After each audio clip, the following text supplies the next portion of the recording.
नमस्कार साथियों, मैं दीपक बिट्टू एक बार फिर आपके सामने हाजिर हूं हमारे YouTube चैनल एजुसोर्स बाय बिट्टू पर। आज अपन चर्चा करेंगे भारत के उत्तर पूर्व के एक राज्य मणिपुर के बारे में, जो लगातार दंगों से झुलस रहा है इन दिनों। हमारे देश में जो बॉक्सिंग खेल में जो हमारे देश की आन बान शान है, मेरी कॉम, उन्होंने खुद ने ट्वीट करके कहा है कि मणिपुर जल रहा है, इसे कृपया करके आप बचाइए।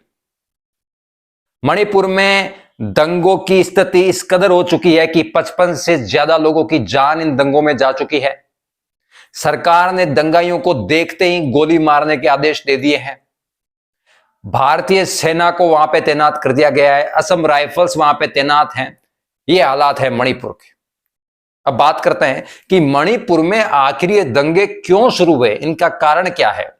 देखिए, मणिपुर में इन दंगों की शुरुआत होती है 19 अप्रैल को मणिपुर हाईकोर्ट द्वारा दिए गए एक निर्णय से। मणिपुर हाईकोर्ट ने निर्णय देते हुए मणिपुर सरकार को कहा कि आप जो मैतेई जनजाति है मणिपुर की, उसको एसटी में शामिल कर लीजिए, अनुसूचित जनजाति में शामिल कर लीजिए और उसको आरक्षण दीजिए। और इसकी अनुशंसा जो है वो आप केंद्र सरकार को भेजिए कि जो मैतेई जनजाति है उसको एसटी में शामिल कर लिया जाए। अब इस कारण मैतेई जनजाति के अलावा जो दूसरी जनजातियां पूरी की पूरी बसी हुई है मणिपुर में, उन सब ने घोर विद्रोह किया इस निर्णय का। अब सबसे पहले जानते हैं कि ये मैतेई जनजाति क्या है और इसका विद्रोह क्यों किया गया। देखिए, सबसे पहले बात करते हैं मणिपुर राज्य के बारे में। ये मणिपुर राज्य आप तस्वीर में देख सकते हैं, जिसके उत्तर में नागालैंड स्थित है, दक्षिण में मिजोरम में स्थित है और जो पश्चिमी किनारा है वो इसका असम से जुड़ा हुआ है। इसी मणिपुर के बीचों बीच मैदानी भाग है जहां पे इसकी राजधानी इंफाल है और बाकी इसमें पहाड़ी इलाका है। तो मणिपुर दो इलाकों में बटा हुआ है, पहाड़ी इलाका और मैदानी इलाका। मैदानी इलाका मात्र इसके भूभाग का 10% है, बाकी का 90% पहाड़ी इलाका है। अब मैंने आपको मैदानी और पहाड़ी इलाके में बंटवारा क्यों बताया, इसका आपको अब पता चलेगा। ये जो 10% मैदानी इलाका है, यहां पे जो जाति निवास करती है वो है मैतेई जनजाति। मैतेई जाति है वो कुल जातियों का, कुल जितनी भी जनजातियां यहां पे रहती है उनका 53% है, 53% है, मतलब ये बहुसंख्यक है। तो जो 53% लोग हैं ये मात्र 10% मैदानी भाग में रहते हैं और बाकी के जो 47% लोग हैं ये बाकी के 90% हिल एरिया में रहते हैं, यानी पहाड़ी इलाके में रहते हैं। ये जो मैतेई जनजाति है जो 10% इस मैदानी भाग में रहती है, ये एक तो बहुसंख्यक है, ये इसका संबंध हिंदू धर्म से, यानी मैतेई जनजाति के जो लोग हैं वो हिंदू हैं और जो बाकी के जो जनजातियां हैं वो मैक्सिमम ईसाई हैं। तो इन दोनों में मैंने डिफरेंस बताया आपको कि क्या क्या डिफरेंस है। ये मैदानी भाग में निवास करते हैं मैतेई जनजाति है और बाकी की जनजातियां पहाड़ी भाग में निवास करती है।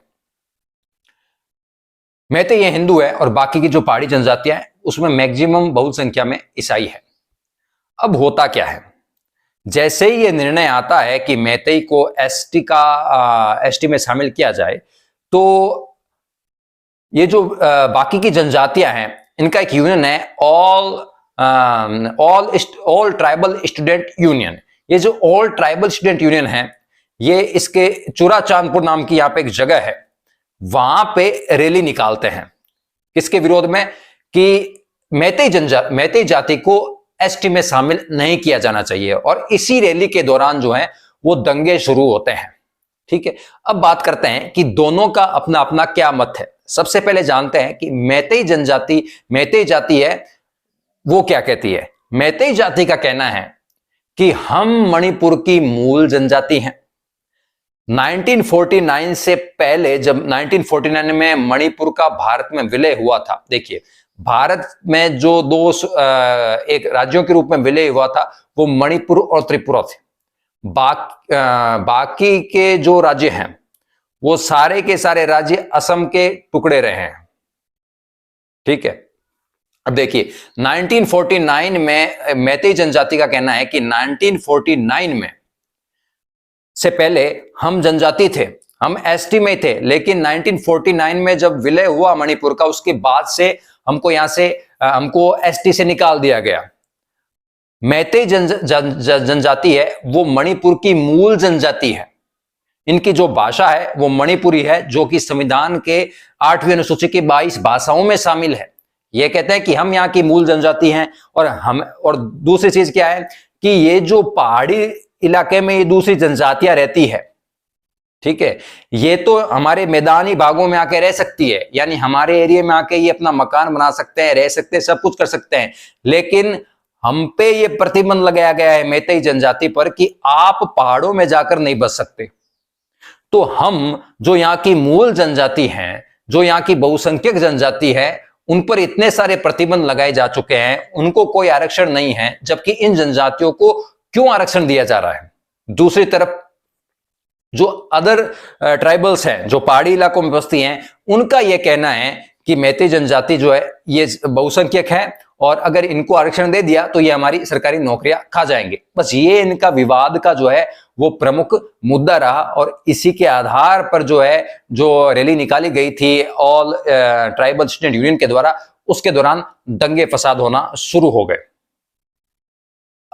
दूसरी बात है कि ये तो बात हो गई कि दंगे क्यों हुए, किस कारण हुए, कौन सी जनजाति है और उसके विरोध में कौन सी जनजाति आई, वो मैंने आपको बताया। अब बात करते हैं धर्मांतरण के बारे में। मणिपुर में धर्मांतरण जो है वो बहुत जबरदस्त तरीके का हुआ है। 1894 से पहले मणिपुर एक हिंदू बहुल राज्य था। यहाँ की 95% से ज्यादा जो लोग थे वो हिंदू धर्म की जनजातियां थी, वो हिंदू धर्म में विश्वास करती थी। लेकिन 1894 से यहां पे धर्मांतरण शुरू होता है, ईसाईकरण शुरू होता है, वो आज की तारीख में जितने हिंदू हैं 41% हिंदू हैं मणिपुर में और 41% ईसाई हैं मणिपुर में। तो धर्मांतरण किस कदर वहां पे बड़ा है आप दे सकते हैं। धर्मांतरण का एक दूसरा रूप जो आतंकी रूप है, जो बहुत ही विभत्स है, बहुत भयावह है, जिसको देख के रूह कांप जाती है, उसके बारे में एक पिक्चर आई है, एक फिल्म आई है, द केरला स्टोरी। वो फिल्म आप जरूर देखें। उसमें बताया गया है कि किस प्रकार जो अंतर्राष्ट्रीय आतंकी संगठन हैं वो किस प्रकार से धर्मांतरण कर रहे हैं। और ये जो फिल्म है ये सभी को देखनी चाहिए और सभी को 18 वर्ष से जितने भी ऊपर के बच्चे हैं उनको दिखानी चाहिए, लड़कों को दिखानी चाहिए। स्पेशल तौर पे लड़कियों की जरूर फिल्म दिखाई जानी चाहिए ताकि हमें पता चले कि जो अंतर्राष्ट्रीय आतंकी संगठन है वो किस प्रकार से धर्मांतरण के नाम पर हमारी देश की जो बहन बेटियां हैं उनको यहां से ले जाती हैं, सीरिया ले जाती है, इस्लामिक कंट्रीज जो है वहां पे ले जाती है और उनका क्या हश्र होता है उसके बारे में फिल्म है। तो निश्चित रूप से ही आपको ये पिक्चर है वो जाके देखनी चाहिए। तो आज का ये हमारा पूरा सेशन था, मणिपुर के ऊपर था। मणिपुर की स्थिति बहुत खराब है और हम आशा करते हैं, भगवान से ये प्रार्थना करते हैं कि जल्दी ही मणिपुर में सभी जनजातियों वापस शांति स्थापित हो जाए। ये वीडियो देखने के लिए आपका बहुत बहुत धन्यवाद। अगर आपको अच्छा लगा हो तो लाइक जरूर कीजिएगा और अपने साथियों के साथ शेयर कीजिएगा। और अगर आप चाहते हैं कि आगे भी आपको ऐसे वीडियो मिलते रहे तो इस चैनल को सब्सक्राइब जरूर कीजिएगा। Thank you so much.